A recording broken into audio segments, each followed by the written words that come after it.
Don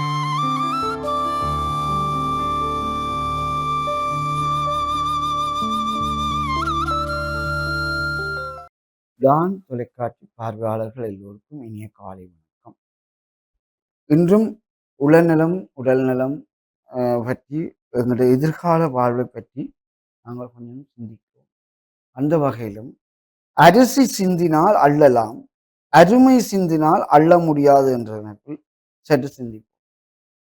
அரிசி என்று கொட்டினால் அள்ளலாம். அப்ப அருமை என்பது விலை கூடியது, அரிதாக கிடைப்பது அருமை. எடுத்துக்காட்டு பொன் அல்லது நகை அல்லது பணம். அது தேடி இருக்கிற கஷ்டம். கடின உழைப்பின் காரணமாகத்தான் நகை வேண்டுகிறோம் அல்லது பணத்தை திரட்டும். அரிசியும்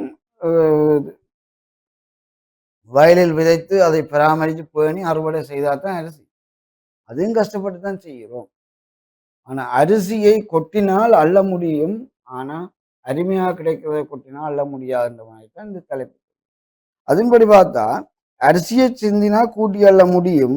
அருமையாக அருமையை சிந்தினால் செலவு பண்ணினால், பொன்னை செலவு செய்தால், நகை விட்டால், பணத்தை செலவு செய்தால் மீள புரியுங்க. அரிசி கொட்டினதுதான் அல்ல. நகை நட்டை வித்து போட்டு காசை செலவழிச்சு போட்டு எப்படி தருவீங்க? உடனே அள்ளலாம். அவ்வாறு சிந்திக்க வைக்கிறார் இந்த தலைப்பு. அவை பணம், பொருள், பண்டம் அல்லது சொத்து அல்லது நகை நட்டு வேண்ட நாங்க பட்ட பாடு எங்களுக்கு தான் தெரியும்னு நீங்கள் சொல்லுவீங்க.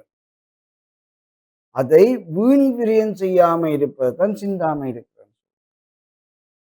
வீண் செலவு செய்யாம இருக்கிறன்றதான் சிந்தாமை இருக்கும். அப்ப அரிசியை சிந்தின அள்ளலாம், மற்ற சிந்தின அள்ளலாம் தேடி பிறகு கஷ்டப்பட்டு உழைச்சி தான் தேடி இருக்க வேண்டியது. இந்த அரிசியை ஒப்பிட்டு பார்க்கிறார்கள். இவ்வாறான வீண் செலவு வீணாக சிந்துவதை நிறுத்துங்கள் என்பதற்காக. மனித வாழ்விலும் கஷ்டப்பட்டு உழைத்து தேடி பெற்றதை வீணாக செலவு செய்யாது இருக்குமாறு இந்த தலைப்பு உங்களுக்கு நினைவு. ஆகவே இந்த வகையில் மக்கள் வெள்ளத்தில் எமக்கு பிடித்த நம்பிக்கையான நல்ல உறவுகளை முறித்து கொண்டால் மீளவும் கிடைக்க மாட்டார்கள் என்பதையும் இந்த தலைப்பு. வாழ்க்கையில சம்பவம். இப்போ ஊர்ல நீங்க நல்ல மனுஷர்கள் இருப்பீங்க. நீங்க முரண்பாடு காரணமாக ஏசி இருப்பீங்க, திட்டி இருப்பீங்க. இவருக்கு போய் நான் ஒரு அட்வைஸ் பண்ணேன். எனக்கு இப்படி என்ன சம்பளம் இல்லாமல் காசு இல்லாமல் செய்யக்கூடியது இலவசமான அட்வைஸ் தானே என்று திட்டி போட்டு போறார் என்று சொல்லி எங்களுக்குள்ள சின்ன கருத்து முரண்பாடுகளால அவரும் எங்களோட கதைக்காம நாங்களும் அவரோட கதைக்க முடியாமல் பிரிக்க வேண்டியவர். ஆனா அந்த மனுஷன் நல்லது தான் சொன்னது. நாங்க தான் உதாசீனப்படுத்திட்டோம் என்று உணர்ந்தாலும் அவர் இந்த பக்கம் திரும்பி வர மாட்டார்.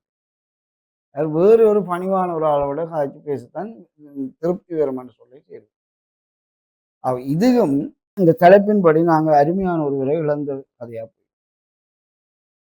அரிசியை சிந்தினால் கடையில வேண்டலாம், பொன் நகை பணம் அருமையாக நண்பர்களை பிரிந்தால் தேட முடியாது. பொன் நகை பணம் கஷ்டப்பட்டு உழைத்து வேண்டி சேர்த்தாலும் அருமையான உறவுகளை பிரிந்தால் மீளவும் உருவாக்க முடியாது. உறவாக்கும் பொருள் பண்டத்தை தான் நீங்க வேண்டலாம், பணத்தை தான் பெறலாம், அல்ல நகை வேண்டலாம், உடுபுடவை சொத்து வேண்டலாம். ஆனா ஒரு நல்ல தங்கமான மனிதரை நீங்க வேண்ட மாட்டீங்க. அதுதான் இதன் மீனிங். அதைத்தான் நாங்க உணர்த்த வாரோம்.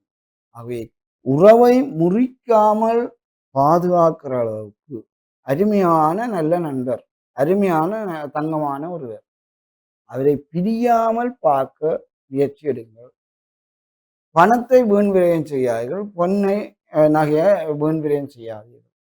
இவ்வாறான நேரம்தான் உங்களது வாழ்க்கையில் நிறைவு கிடைக்கும். உங்களோட வாழ்க்கையில மகிழ்ச்சி கிடைக்கும். இழப்புகளை குறைத்து சேமிப்புகளை பெருக்குவதன் மூலம்தான் நீங்கள் வாழ்வில் மகிழ்ச்சி அடையலாம் என்று கூறிக்கொண்டு விடைபெறுகின்றேன். நன்றி.